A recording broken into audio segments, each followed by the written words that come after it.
Hi viewers, welcome to வர்சாஸ் தோட்டம். இன்றைக்கி இந்த பதிவில் என்ன பார்க்கலாம் அப்படின்னா, உளுத்தம்பருப்பையும் நாட்டு சர்க்கரையும் மிக்ஸ் பண்ணி கொதிக்க வைக்கிறதுக்கு பேர் உளுத்தங்கஞ்சின்னு சொல்லுவாங்க. கஞ்சி மாதிரியே இருக்குங்க. அந்த உளுத்தங்கஞ்சி அது எப்படி வைக்கிறது, அதனால் என்ன யூஸ் அப்படின்னு சொல்லி இந்த வீடியோவில் பார்க்கலாங்க. வீடியோவை நீங்கள் ஸ்கிப் பண்ணாமல் பாருங்கள், அப்போ தான் உங்களுக்கு தெரியும். இப்போ வாங்க வீடியோக்குள்ளே போகலாம்.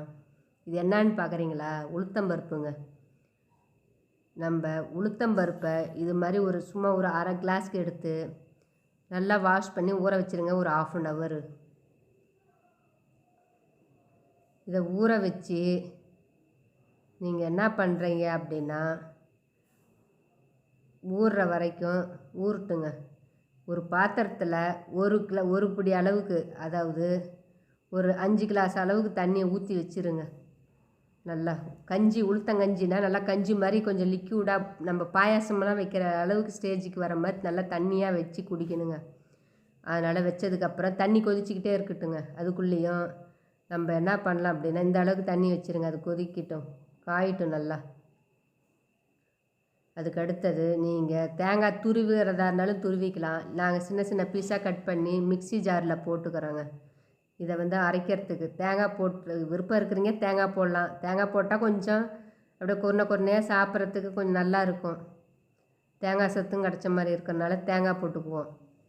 ப்ளஸ் சுக்கு பொடி இருந்தாலும் சரி, சுக்கு பீஸ் துளியுண்டு இருந்தாலும் அது நல்லா தட்டி போட்டுங்க. ஏன்னா அப்படியே போட்டிங்கன்னா உங்களுக்கு மிக்ஸி ஜாரு ப்ராப்ளம் ஆயிரும். அதனால் தட்டி போட்டுங்க ஒரு பீஸு. அடுத்தது ஏலக்காய், வாசத்துக்கு ஒரு 3-4 ஏலக்காய் போட்டுக்குங்க. போட்டு இதை அரைக்கணுங்க. மிக்சியில் அரைச்சிட்டு வந்துடலாம் இருங்க. இப்போ இது மாதிரி அரைச்சாச்சிங்க. ஓரளவுக்கு கொன்னையாக இருந்தாலும் ஒன்றும் ப்ராப்ளம் இல்லை. மறுபடியும் அரைக்க தான் போகிறோம். திருப்பி ஊற வச்ச உளுத்தம்பருப்பை இதிலே போட்டுக்கணுங்க.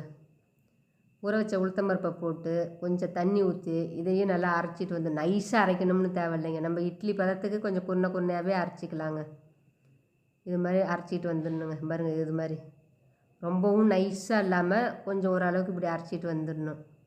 திருப்பியும் அந்த பாத்திரத்தில் வச்ச தண்ணி கொதிக்கணுங்க. நல்லா கொதித்ததுக்கு அப்புறம் நீங்கள் இந்த அரைச்சி வச்ச பாருங்கள் கொதிக்குதா, இதை அரைச்சி வச்சதை அப்படியே அதில் ஊற்றிடலாங்க. ஊற்றி அந்த மிக்ஸி ஜாரில் இருக்கிறது இன்னும் கொஞ்சம் தண்ணி ஊற்றி சேர்த்து எல்லாம் ஊற்றி அதில் நல்லா கலக்கிக்கணுங்க. சிம்மில் கொஞ்சம் குறைச்சி வச்சுக்கோங்க. ஏன்னா அடியை பிடிச்சிதுன்னா ஒரு கும்ப வாசம் மாதிரி ஒரு வாசம் வருங்க. அதனால் தீய வாசம் மாதிரி வரும். அதனால் நீங்கள் அடுப்பை கம்மி பண்ணி வச்சுட்டு நல்லா ஒரு ஸ்பூனு போட்டு நல்லா கிளறி விடணுங்க. கொஞ்சம் நேரத்துக்கு ஒருக்கா, ஒரு 2 minutesக்கு ஒருக்கா கிளறி விடணும். மறுபடியும் எவ்வளோ தண்ணிக்கு தேவையான அளவு, நம்ம கொஞ்சம் லிக்யூடாக இருக்கணுங்க. உளுத்தங்கஞ்சி குடிக்கும்போது அப்போ தான் கொஞ்சம் நல்லாயிருக்கும். கெட்டியாக இருந்தாலும் நம்மளால் குடிக்க முடியாது. அதனால் கொஞ்சம் லிக்யூடு மாதிரி இருக்கிறதுக்கு கொஞ்சம் சேர்த்து தண்ணி ஊற்றிக்கலாம், ஒன்றும் ப்ராப்ளம் இல்லை. இப்போ அரைச்சதோடு சேர்த்து ஒரு அரை பிடிக்கு ஆகிற மாதிரி தண்ணி கலந்து ஊற்றியா நல்லா கிளறி விடணுங்க. இது பார்க்குறீங்களா, இது நாட்டு சர்க்கரைங்க. சர்க்கரை நாட்டு வெல்லமோ நாட்டு சர்க்கரை இல்லை நார்மல் வெல்லம் எது வேணுமாலும் உங்களுக்கு எதை யூஸ் பண்ணுவீங்களோ அதை போட்டுக்கலாங்க. ஆனால் கொஞ்சம் தித்திப்பாக இருக்கட்டுங்க. அப்போ தான் அந்த சளி, நம்ம நெஞ்சுக்குள்ளே இருக்கிற சளி வருங்க. கொஞ்சம் டார்க்காக மிக்ஸ் பண்ணிக்கணும். வெல்லத்தை மிக்ஸ் பண்ணி இது ரெண்டையும் சேர்த்து கிளறி விடணுங்க. அது தண்ணியை ஊற்றி அந்த உளுத்தம்பருப்பை போட்டு கிளறினதையுமே கொஞ்சம் நேரம் கழித்து நம்ம இந்த நாட்டு சர்க்கரையும் போட்டு ரெண்டையும் கிளறி விடணும். கிளறிக்கிட்டே இருக்கணுங்க, இல்லைன்னா அடியை பிடிச்சிரும். எவ்வளோ நேரம் கிளறுது, எப்போ ஆஃப் பண்ணுறதுன்னு கேட்குறீங்களா? கொஞ்சம் நேரம் வெயிட் பண்ணுங்க. பாருங்கள், அப்படியே கொதிக்க விட்டிங்கன்னா அந்த பாத்திரம் ஃபுல்லாக அப்படியே பொங்கி மேலே வந்துடுங்க. அந்த அளவுக்கு வருங்க.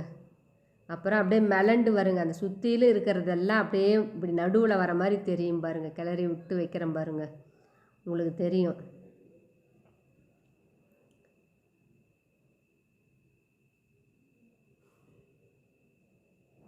இதனால் இப்படி கஞ்சாட்டம் இருக்கட்டுங்க.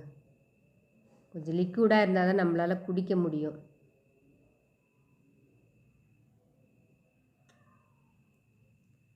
அப்படியே விடுங்க பாருங்கள். அப்படியே அந்த சுற்றிலும் இருக்கிறதெல்லாம் அப்படியே மிளண்டு அப்படியே பாருங்கள் நடுவில் வருது பாருங்கள், தெரியுது பாருங்கள். நல்லா பாருங்கள், சுற்றிலும் இருக்கிறது அப்படியே வருது நடுவில். இந்த ஸ்டேஜ் வந்ததையும் இது வெந்துருச்சுன்னு அர்த்தங்க. நீங்கள் ஆஃப் பண்ணிடலாம், ஸ்டவ் ஆஃப் பண்ணிவிட்டு நீங்கள் கொஞ்ச நேரம் ஆற விட்டு வெது வெதுப்பாக குடிக்கலாங்க. மேக்ஸிமம் நல்லா ஒரு 150 ml அளவுக்காவது ஒரு டைம் குடிக்கும்போது குடிங்க. இது மாதிரி தாங்க, இதுக்கு பேர் தாங்க உளுத்தங்கஞ்சின்னு சொல்லுவாங்க. கஞ்சி மாதிரி வைப்பான், உளுத்தம்பருப்பில் வைக்கிறதுனால இது உளுத்தன் கஞ்சின்னு சொல்லுவாங்க. ஒவ்வொரு ஏரியாவிலையும் ஒவ்வொரு பேர் சொல்லுவாங்க. ஒவ்வொருத்தரும் ஒவ்வொரு டைப்பில் வைப்பாங்க. நாங்கள் இந்த டைப்பில் தாங்க வைப்போம். இந்த டைப்பில் வைக்கிறது உங்களுக்கு பிடிச்சிருந்தா நீங்களும் இது மாதிரி பண்ணுங்கள். இது எதுக்கு இந்த உளுத்தங்கஞ்சி இப்படி வச்சு குடிக்கிறோம் அப்படின்னா, நம்ம தொண்டையிலையும் சரி நெஞ்சிலையும் சரி இரும்புனோம்னா அந்த நெஞ்சில் சளி இருக்கும், ஆனால் சளி வராதுங்க. மாத்திரை போட்டோம்னா அந்த மாத்திரை போடுற வரைக்கும் உள்ளே அடங்கியே இருக்குங்க, வெளியவும் வராது, உள்ளேயும் இருந்து ரிலீஃப் ஆகாது, அப்படியே இருக்கும். நம்ம மாத்திரை தின்றதுக்கப்புறம் வர மாதிரி இருக்கும், ஆனால் வராது. தொடர்ந்து நெஞ்சு சளியாக இருக்கும், மூக்கு சளி, தொண்டையில் சளியாக இருக்கும், இருமுனோம்னா கக்குன்னு சளியாக தான் இருக்கும். அதுக்காக இந்த உளுத்தங்கஞ்சி வச்சு குடிச்சிங்கன்னா வீக்லி 2 வச்சு குடிச்சிங்கன்னா உங்களுக்கு அந்த சளி, நெஞ்சில் இருக்கிற சளியெல்லாம் தன்னால் ஆட்டோமேட்டிக்காக வெளியே வருங்க. அதுக்காக தாங்க இதை வச்சு குடிக்கிறோம். உடம்புக்கும் ஃபுட் ஃபார் ஹெல்த்து, இது உடம்புக்கும் நல்லதுங்க. சின்ன குழந்தைகள் முதல் பெரியவர்கள் வரை குடிக்கலாம். சுகர் பேஷண்ட்டாக இருக்கிறீங்க, இல்லை சர்க்கரை அதிகம் பிடிக்காதீங்க, கொஞ்சம் லைட்டாக போட்டு குடிக்கலாம். அதனால் லைட்டாக போடுறதுனால சளி வராது அப்படிங்கிறதெல்லாம் இல்லைங்க. நல்லா குழந்தைங்களுக்கு இது ரொம்ப பிடிக்குங்க. இது மாதிரி செஞ்சு செஞ்சு கொடுத்தீங்கன்னா அவங்களுக்கு நாளடைவில் இருக்கிற அந்த நெஞ்சு சளி நல்லா போயிருங்க. சளி இருக்கிறவங்க தான் இதை குடிக்கணுமா அப்படின்னு தேவையில்லைங்க, நம்மளும் குடிக்கலாங்க. வீக்லி 2 குடித்தாங்கன்னா நம்ம உடம்பு ஆரோக்கியமாக நல்லா இருக்குங்க. ஆக இது மாதிரி தாங்க உளுத்தங்கஞ்சை வச்சு குடிங்க. இது மாதிரி நீங்களும் இந்த வீடியோவை பார்த்துட்டு இது மாதிரி செய்யுங்க.